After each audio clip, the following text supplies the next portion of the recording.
Abu Dhabi میں حبشان gas facility اور باب آئل فیلڈ پر میزائل حملہ ہوا ہے۔ میزائل تباہ کر کے حملے کو ناکام بنایا، جانی نقصان نہیں ہوا۔ ابوظہبی حکام کی جانب سے ایسا بتایا گیا ہے۔ میزائل کے ٹکڑے گر جانے سے عارضی طور پر آپریشنز معطل ہیں، ابوظہبی حکام کا یہ بھی بتانا ہے۔ تو ابوظہبی میں حبشان گیس فیسلٹی اور باب آئل فیلڈ پر میزائل حملہ، میزائل تباہ کر کے حملے کو ناکام بنایا ہے، جانی نقصان نہیں ہوا ہے۔ ابوظہبی حکام کا ایسا بتانا ہے۔ میزائل کے ٹکڑے گرنے سے عارضی طور پر آپریشنز معطل ہیں، ابوظہبی حکام کا ایسا بتانا ہے۔ سعودی عرب کا 4 میزائل مار گرانے کا دعویٰ۔ سعودی عرب کے حکام کا کہنا ہے کہ بیلسٹک میزائل کے ٹکڑے لگنے سے 4 افراد زخمی ہوئے ہیں۔ سعودی سول ڈیفنس کے مطابق دارالحکومت ریاض اور الخرج کے لیے خطرے کی وارننگ واپس لے لی گئی ہے۔ تو سعودی عرب کا 4 میزائل مار گرانے کا دعویٰ۔ سعودی عرب کے حکام کا کہنا ہے کہ بیلسٹک میزائل کے ٹکڑے لگ جانے سے 4 افراد زخمی ہوئے ہیں۔ سعودی سول ڈیفنس کے مطابق دارالحکومت ریاض اور الخرج کے لیے خطرے کی وارننگ واپس لے لی گئی ہے۔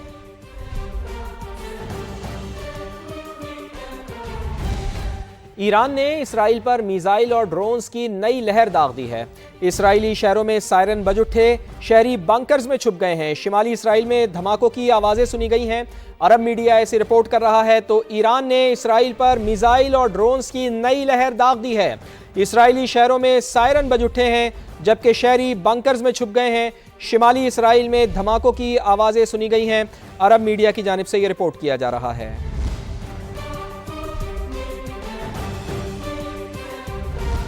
ایران کا انٹیلیجنس وزیر اسماعیل خطیب کی ہلاکت پر شدید رد عمل سامنے آیا ہے۔ پاسداران انقلاب کا امریکہ اور اسرائیل کے خلاف جنگ جاری رکھنے کا اعلان۔ شہداء کا پاک خون دشمن کے لیے انجام کا باعث بنے گا، پاسداران انقلاب کا ایسا بتانا ہے۔ تو ایران کا انٹیلیجنس وزیر اسماعیل خطیب کی ہلاکت پر شدید رد عمل، پاسداران انقلاب کا امریکہ اور اسرائیل کے خلاف جنگ جاری رکھنے کا اعلان۔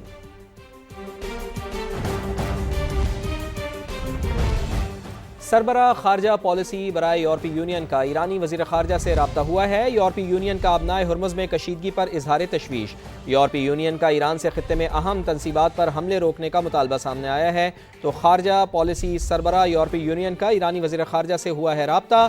یورپی یونین کا ابنائے ہرمز میں کشیدگی پر اظہار تشویش۔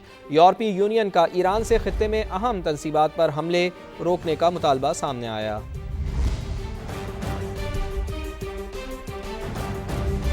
قطر، UAE اور روس نے ایرانی ایٹمی اور گیس پلانٹ پر حملوں کی مذمت کر دی ہے۔ ترجمان قطری وزارت خارجہ کے مطابق توانائی تنصیبات پر حملے عالمی توانائی کی سلامتی اور ماحول کے لیے خطرہ ہیں۔ فریقین احتیاط سے کام لیں۔ متحدہ عرب امارات کی بھی مذمت۔ اماراتی وزارت خارجہ کا کہنا ہے کہ توانائی تنصیبات کو نشانہ بنانے سے عالمی صورتحال خراب ہونے کا خدشہ ہے۔ روس کی بھی بوشہر کے ایٹمی پلانٹ پر حملے کی مذمت۔ امریکہ اور اسرائیل سے جوہری اور گیس تنصیبات پر حملے بند کرنے کا مطالبہ کیا ہے۔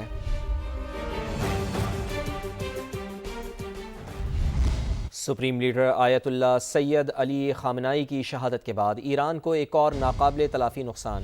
قومی سلامتی کونسل کے چیف علی لاریجانی امریکہ اور اسرائیل کے وحشیانہ حملے میں شہید ہو گئے ہیں۔ مشرقی تہران میں نائب علی باطنی اور بیٹے مرتضیٰ سمیت نشانہ بنایا گیا۔ بسیج فورس کے کمانڈر غلام رضا سلیمانی بھی شہداء کی صف میں شامل ہو گئے ہیں۔ علی لاریجانی کا آہوں اور سسکیوں میں سفر آخرت۔ تہران میں انقلاب اسکوائر پر نماز جنازہ ادا کی گئی۔ اداس چہروں پر آنسوؤں کی جھڑی لگی۔ ہزاروں افراد نے محبوب رہنما کو ہمیشہ ہمیشہ کے لیے الوداع کہا۔ ظالمانہ حملوں کے خدشے کے باوجود ایرانیوں کا حوصلہ اور عزم بلند ہے۔ شرکاء کے ہاتھوں میں ایران کے جھنڈے، اللہ اکبر کے نعرے، بدلہ لینے کا عہد۔ بسیج فورس کے سربراہ غلام رضا سلیمانی، علی باطینی اور دیگر شہداء کی بھی نماز جنازہ ادا کر دی گئی ہے۔ ایرانی صدر نے انٹیلیجنس منسٹر اسماعیل خطیب کے شہید ہونے کی تصدیق کر دی ہے۔ کہا، شہداء کا خون کبھی رائگاں نہیں جائے گا، ایک ایک قطرے کا حساب لیا جائے گا۔ علی لاریجانی اور دیگر ساتھیوں کا خون رائگاں نہیں جائے گا، دشمنوں کو قیمت چکانا ہوگی، ہر صورت میں بدلہ لیا جائے گا۔ ایرانی سپریم لیڈر کا دو ٹوک اعلان۔ تعزیتی بیان میں مجتبیٰ خامنائی نے کہا، لاریجانی کو قتل کرنا اسلام دشمنی کو ظاہر کرتا ہے۔ شہید کا مختلف سیاسی، عسکری اور ثقافتی شعبوں میں وسیع تجربہ تھا، وہ بہت زیادہ ہمیں عزیز تھے۔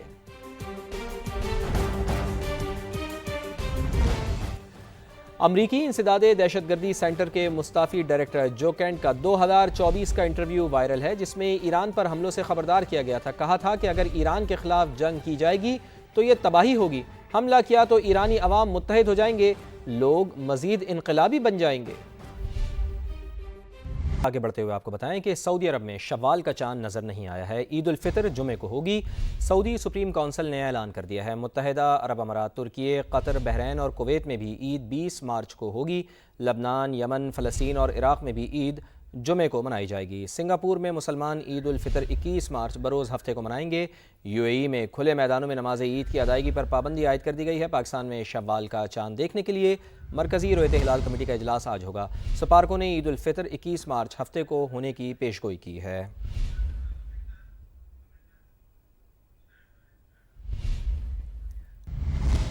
دوست ممالک کی درخواست اور عید کے تہوار کا احترام۔ پاکستان نے افغان طالبان رجیم کے خلاف آپریشن غضب للحق عارضی طور پر روک دیا ہے۔ وفاقی حکومت نے اس کی تصدیق کر دی ہے۔ وزیر اطلاعات عطا اللہ تارڑ کے مطابق سعودی عرب، قطر اور ترکی کی درخواست پر آپریشن روکا گیا ہے۔ آج رات سے 23 مارچ کی شب تک جنگ بندی رہے گی۔ اب تک کی کارروائیوں میں افغان طالبان رجیم کے ہلاک کارندوں کی تعداد 707 ہو گئی ہے۔ پاک فضائیہ نے دہشت گردوں کے 81 ٹھکانوں کو نشانہ بنایا ہے۔ کراچی میں طوفانی ہوائیں اور موسلا دھار بارش، اموات کی تعداد 17 ہو گئی ہے۔ بلدیہ مواج گوٹ کے قریب دیوار گر جانے سے 11 افراد جاں بحق ہوئے ہیں۔ لانڈھی مجید کالونی میں دیوار گرنے سے خاتون اور مرد جاں بحق ہوئے ہیں، جبکہ کورنگی 3.5 نمبر میں چھت گرنے سے 45 سال کی خاتون جاں بحق ہو گئی ہیں۔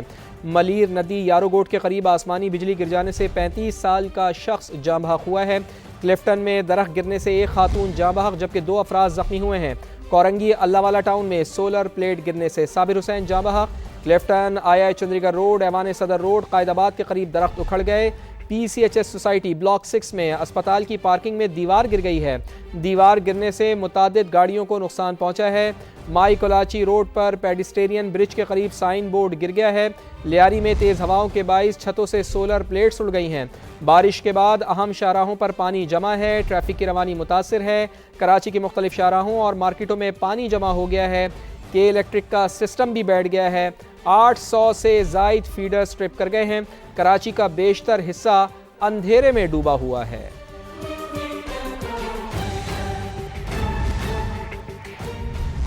ادھر ریاض میں ترک وزیر خارجہ کی اسحاق ڈار سے ملاقات ہوئی ہے۔ دونوں رہنماؤں کا علاقائی صورتحال اور باہمی امور پر تبادلہ خیال۔ پاکستان اور ترکی کا تعلقات مزید مضبوط بنانے پر اتفاق ہوا ہے۔ خطے کی کشیدہ صورتحال پر مشاورت، سفارتی تعاون بڑھانے پر زور دیا گیا۔